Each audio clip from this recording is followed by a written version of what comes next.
സുഹൃത്തുക്കളെ, ഇലക്ഷൻ വന്നപ്പോൾ നിങ്ങൾക്ക് മനസ്സിലായോ നിങ്ങൾ ആർക്ക് വേണ്ടി നിന്നു, നിങ്ങൾ ആർക്ക് വേണ്ടി വോട്ട് കൊടുത്തു കഴിഞ്ഞ വർഷം 5 കൊല്ലത്തിന് മുമ്പ്? ഇപ്പം ആ വലിയ നേതാക്കന്മാരൊക്കെ എത്ര മറുകണ്ഠം ചാടി. കാരണം എന്താ? ഇവൻ്റെയൊക്കെ കയ്യിൽ എപ്പോഴും അധികാരം വേണം, നമ്മൾ വെയിലും കൊള്ളണം. ഇവന് മിനിമം 50,000 രൂപ ഒരു MLA ആയാൽ പെൻഷനുണ്ട്, പിന്നെ ബാക്കിയുള്ള അലവൻസ് എല്ലാം കൂടെ 2 ലക്ഷം രൂപ കിട്ടും. മന്ത്രിയായാൽ 1 ലക്ഷം രൂപയല്ല 97,000 രൂപ അവർക്ക് കിട്ടും.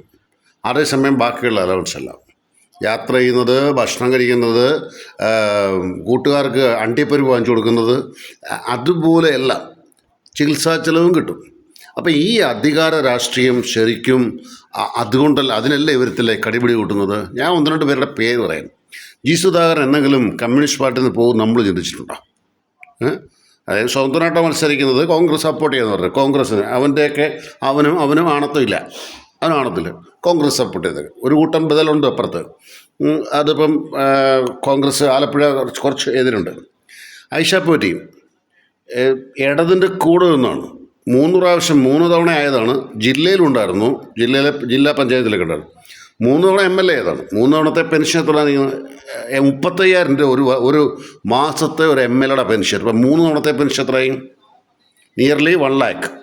പിന്നെ അവരുടെ ചികിത്സ, അവരുടെ ഭർത്താവിൻ്റെയോ മക്കളുടെയോ ഒക്കെ ചികിത്സ, അതൊക്കെ അങ്ങനെ നടക്കും.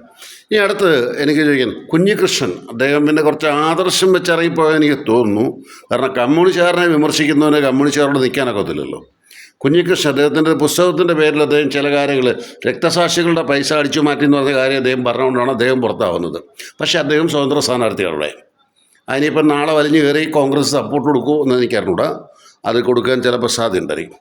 ഇനി എനിക്ക് CC മുകുന്ദൻ, ഇപ്പോഴത്തെ എക്സിസ്റ്റിംഗ് MLA, ഈ CC മുകുന്ദൻ നാടകം തോന്നുന്നു. അതെ, അപ്പോൾ അവിടെ നിന്നുകൊണ്ട് നാട്ടിക്കാണ് നാടകം വന്നിട്ടുള്ള ഓക്കെ, അവിടെ നിന്നുകൊണ്ട് ഇപ്പം എങ്ങോട്ടാണ് ചേക്കേറിയ? BJPയിലോട്ട്. BJP മോശം പാർട്ടിയൊന്നും ഞാൻ പറയത്തില്ല. BJPയിലോട്ട്, കോൺഗ്രസ്സിലൊന്നും നോക്കി പിടിക്കാൻ നടക്കത്തില്ല. അവരുടെ പാർട്ടി ചിഹ്നത്തിൽ മത്സരിക്കാമെന്ന് ചോദിച്ചപ്പോൾ സമ്മതിക്കില്ലെന്ന് പറഞ്ഞു. അപ്പം BJP ഓക്കെ, താമര കുമ്പിളോട്ടങ്ങ് വിരിഞ്ഞ്. അപ്പോൾ എന്തായി? ഇതൊക്കെ അധികാരത്തിന് വേണ്ടിയാണോ ഇല്ലയോ? ഇപ്പം നമ്മളൊക്കെ എന്താ പൊട്ടന്മാർ? ഇവിടെ പഞ്ചായത്തിൽ നിന്ന് വേറൊരു പാർട്ടിലോട്ട് പോയി കഴിഞ്ഞാൽ നമ്മുടെ വീട്ടിൽ കയറത്തില്ല അവർ. ഇനി അടുത്തോടെ ഞാൻ പറയാം, അനിൽ ആൻ്റണി, എനിക്ക് അവനെക്കുറിച്ച് യാതൊരു അർത്ഥമില്ല. തിരുവല്ലയിലാണ് വന്നിരിക്കുന്നത്. 8 വട്ടം പൊട്ടി 3-ാം സ്ഥാനത്ത് പോകുന്നുള്ള ഞാൻ പറഞ്ഞുതരാം. ആൻ്റണി സാറിൻ്റെ മോനാ. അവൻ പൊട്ടും 3-ാം സ്ഥാനത്തേക്ക് അവൻ പോകും, യാതൊരു അംശമില്ല. കാരണം എന്താണെന്നറിയോ?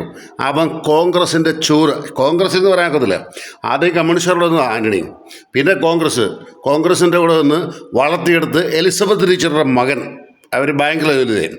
അപ്പോൾ അത്രയും കൂടെ നിന്ന ഒരാളെ വെട്ടിയിട്ട് അപ്പം BJPയിലേക്ക് പോയെങ്കിൽ ഇവൻ അധികാരമല്ല ലക്ഷ്യം.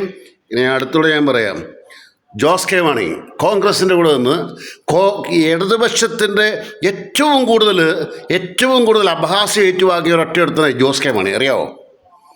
കാരണം എന്താ? എൻ്റെ അപ്പനെ കൊണ്ട് നടത്തിക്കത്തില്ലത്, എൻ്റെ അപ്പനെ കൊണ്ട് ബജറ്റ് നടത്തിക്കത്തില്ല എന്ന് പറഞ്ഞിട്ട് അധികാരത്തിന് വേണ്ടി ഇപ്പം ഞങ്ങളുടെ പെണ്ണുമ്പിലൂടെ മത്സരിക്കുന്നത് ചെയ്യുന്നുണ്ട്. അപ്പം ജോസ് കെ മാണി അങ്ങോട്ട് ഇവർക്കൊക്കെ അധികാരമല്ല വേണ്ടേ? ഇവനൊക്കെ എന്തോ പഠിച്ചിട്ടുണ്ട്, ചിലപ്പോൾ വക്കീൽ വരെ ആയി കാണും, അതിൽ കൂടുതലല്ലേ കാണത്തുള്ളൂ. അപ്പുറം പിന്നെ അടുത്തത് KV ഗണേഷ് കുമാർ സാറിനെ സംബന്ധിച്ചിടത്തോളം സാറിൻ്റെ അച്ഛൻ കൂടെ നിന്നതാ. ആരുടെ കൂടെ നിന്നതാ? കോൺഗ്രസിനൂടെ നിന്നതാ. അതിനുശേഷം അങ്ങോട്ട് ചുറ്റും പടലപ്പടക്കം പണങ്ങി ഇപ്പം അദ്ദേഹം ഇടതിനോട് പോയി. ഇടതിൻ്റെ കൂടെ പോയെങ്കിൽ എന്താ ഇവരുടെ ലക്ഷ്യം? എന്ത്? ഇവർക്കെപ്പോഴും അധികാരം വേണം. ഈ അധികാരത്തിന് വേണ്ടിയാണ് തലപ്പത്തിരിക്കുന്നവന്മാരെല്ലാം നിൽക്കുന്നത്. P. ജോസഫ് എന്തുവാ? P. ജോസഫ് എത്രയിടത്ത് മറുകണ്ഠം ചാടി ഇപ്പം നിൽക്കുന്നത്? 8 സീറ്റ് കൊടുത്തു. 8 സീറ്റ് P. ജോസഫിന്. ഇനി മുസ്ലിം ലീഗ് എന്തായിരുന്നു? പണ്ട് മുസ്ലിം ലീഗ് ആരോട് വന്നേ? ഇപ്പം നിങ്ങളെല്ലാം മനസ്സിലാക്കിക്കൊള്ളുക, ഈ വോട്ട് കൊടുക്കാൻ പോകുന്ന നമ്മളെപ്പോലെ പൊട്ടന്മാരുണ്ട്. ആ പൊട്ടന്മാർക്ക് വിവരക്കേടാ. ആ പൊട്ട് കൊടുത്തിട്ട് നമ്മളിപ്പോൾ കഴിഞ്ഞ വർഷം വോട്ട് കൊടുത്തവന്മാർ ഇപ്രാവശ്യം വന്നിട്ട് അപ്പുറത്ത് പോയി ചാടിയേക്കുക. ഇടതിലോ വലതിലോ താമരയിലോട്ടോ അങ്ങോട്ട് ഇങ്ങോട്ട് മാറി ചാടുക.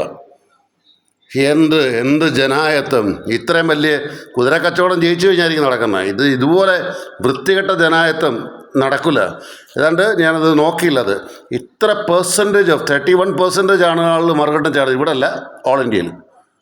എന്തിനടാ നിൻ്റെയൊക്കെ പള്ള വീർപ്പിക്കാൻ വേണ്ടി ഇലക്ഷൻ കുത്തിയിരുന്നങ്ങ് ഭരിക്കും? നാട്ടിൽ രാജാക്കന്മാർ ഭരിച്ചാൽ മതിയായിരുന്നു.